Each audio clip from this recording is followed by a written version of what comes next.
সরস্বতী মহাভাগী বিদ্যুকমললোচনে বিশ্বরূপে বিশালাক্ষী বিদ্যাং দেহি নমস্তুতে। নমস্কার, আমি শুভজিৎ। সকলকে আরও একবার স্বাগত আমার চ্যানেলে।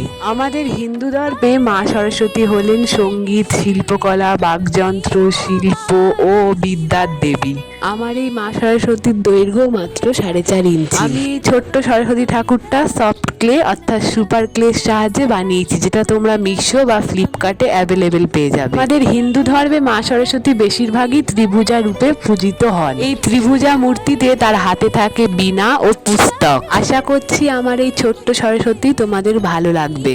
প্রতিদিন রোজ নিত্য নতুন জিনিস বানাতে বানাতে হাঁপিয়ে উঠি, তবে তোমাদের এত ভালোবাসা পাচ্ছি বলে সেই সমস্ত কষ্ট দূর করে আরো নতুন নতুন জিনিস বানানোর উৎসাহ পাই। আজকে আমার বানানো এই মিষ্টি সরস্বতী মায়ের মূর্তিটি তোমাদের কেমন লাগলো কমেন্ট করে জানিও, বন্ধুদের সাথে শেয়ার করে দিও। চ্যানেলে নতুন হলে চ্যানেলটি সাবস্ক্রাইব করে যেও।